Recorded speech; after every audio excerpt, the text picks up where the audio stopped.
I'm going to disclose the facts as they are.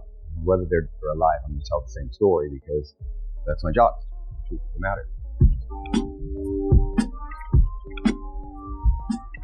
My name is Greg Kading. I retired from the LAPD back in 2006. With new arrests in Tupac's long-running case, decades of sealed files have finally been released, and they name two major figures, starting with Snoop Dogg. One viral reaction asks, is anyone going to talk about how Snoop Dogg could have stopped what happened to Tupac? The newly released 20-year-old documents have stirred fresh anger and sadness, especially after comments from Faison Love suggesting the tragedy might have been preventable. For many fans, the revelations are painful, fueling the belief that Tupac should still be alive. I always felt Tupac died because the Snoop could have stopped that whole thing.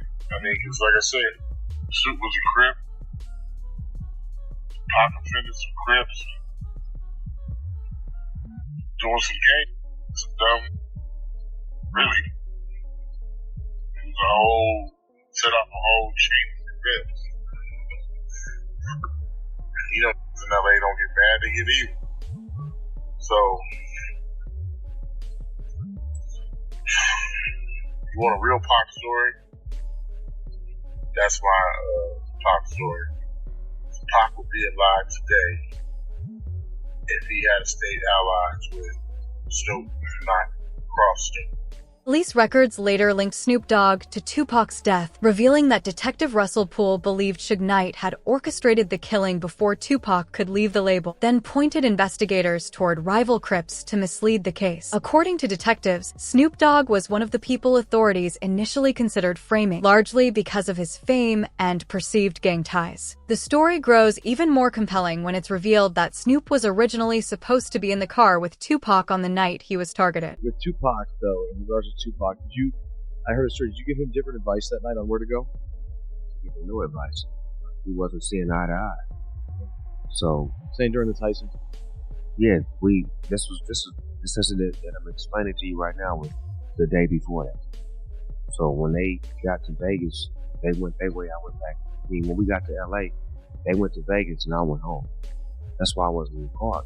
In the car. Snoop later confirmed that he was originally supposed to be in the BMW, but due to last-minute changes, he didn't go, reportedly because he and Tupac had an argument. Just days earlier, tensions between them had already been building, which ultimately changed the course of that night.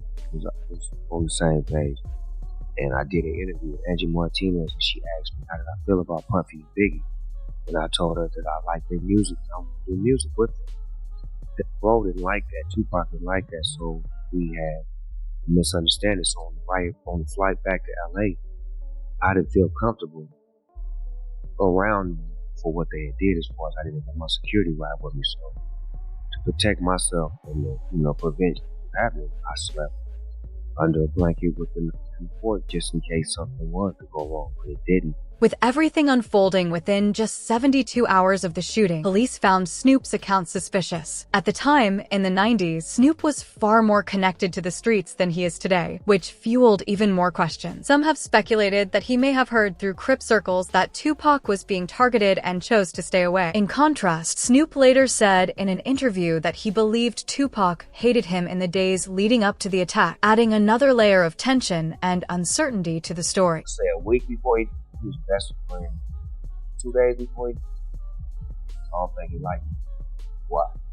Because he was in New York and it happened.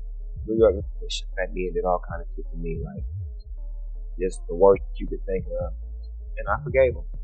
And when I did the interview and was asked how do I feel about Puffy and Biggie, I was like, I like it. I want to do some music. And I just rubbed cuz the wrong way. I tried to me. How that you talking about you want to do a song with it? I wasn't thinking about his emotion. I was thinking about the way I felt it.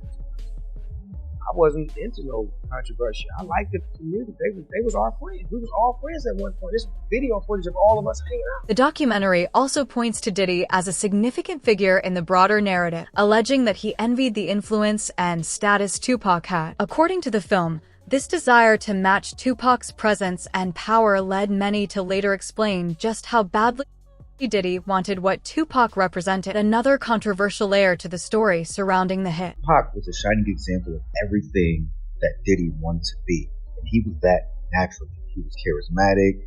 He was sought after, desired. He was very well liked and a naturally likable person. He was charming. He actually had intrinsic talent. He was a star. He was what Diddy tried to force his way into becoming.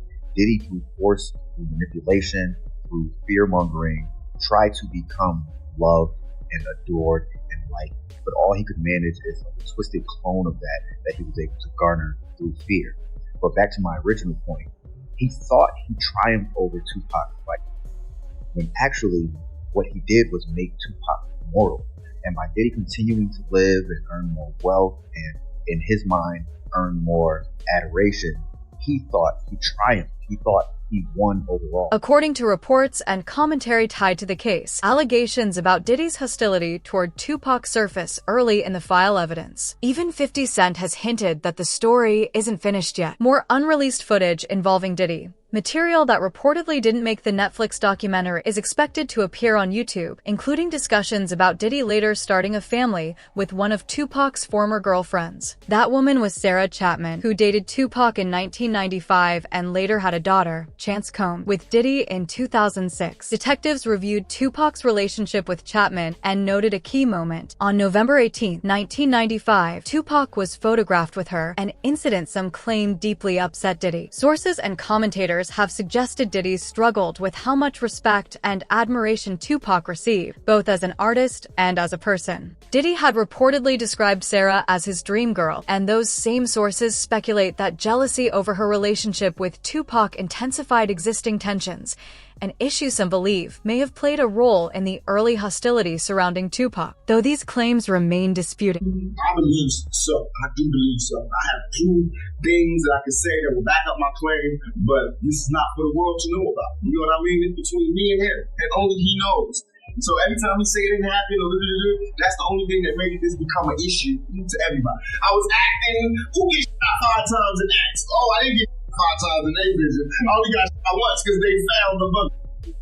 The police found him, but now they the cops. Now they doing detective work. However, that first alleged attempt reportedly failed. Later, during proceedings tied to the Diddy case, new details about a second alleged attempt were discussed. According to claims made by a former police officer, Diddy was accused of putting out $1 million hit on Tupac. The same narrative alleges that Suge Knight later retaliated, leading to Biggie's killing. Investigators and commentators have claimed that Diddy hired Keefe D to organize the hit and recruit others to carry it out. Years later, Keefe D was brought in for questioning, where he reportedly told federal investigators that he had met with Diddy multiple times and described himself as playing a leading role in the crime. These allegations remain heavily disputed, but they continue to fuel debate as more information from the case comes to light. All 4 of those occasions are San Diego, Anaheim, Irvine, and Vegas. Which ones do you actually talk to Puffy at? Every one. Every one of them. Which of those 4 is it when you talk to him about Tupac? It was really about both of them. Either one. It was Tupac and Suge. As these claims reached the public, many began re-examining Diddy's past and questioning what he may have been capable of. He was even confronted about it during an interview, a moment that reportedly made the conversation tense and awkward. We don't talk about things that are nonsense. We don't even entertain nonsense. So we're not even going to go there with all due respect, but I appreciate you as a journalist asking. Thank you. So you listen, 7 years ago, I'd have been like, yo, you hide my spot. But no, you have to do it like a journalist. Yeah. No, I mean, we wouldn't even get into nonsense like that. You know what I'm saying? Which you never believed. Yeah, thank you. During the Diddy trial, he was questioned about his alleged connection to media coverage and reports surrounding the case. His name has surfaced repeatedly, mentioned 77 times in a new legal filing, renewing scrutiny over his possible involvement in Tupac's death. Adding another layer, the author of Tupac's biography offered a different perspective, claiming Tupac wasn't built for street life. According to the biographer, Tupac lacked the instincts for that world, saying he couldn't properly defend himself and didn't know how to use a firearm. He died because all these guys sold him this lifestyle idea, but he wasn't it. He couldn't fight. He had no athleticism. He didn't know how to shoot. He wasn't that guy, but started to believe it. He method acted. 100% method acted. As renewed public attention focused on the nearly 30-year-old, it also drew the attention of Las Vegas police. Reports say investigators reviewed claims raised in documentaries, including allegations that Diddy paid $1 million for Tupac's killing. Based on these claims, some sources speculate that charges could eventually follow, though nothing has been proven in court. The situation has also reignited long-standing tension with 50 Cent, who has openly criticized Diddy for years. In the past, 50 Cent even referenced these allegations during a concert, saying his dislike for Diddy stemmed from claims that tied him to Tupac's death, remarks that further fueled public debate, but remain allegations rather than established facts. I always see the wrong thing. Last time you left me, I said something about public. So that yeah! I gotta stop doing that. Okay, I've been talking to a therapist, trying to help me. I'm saying, it's crazy.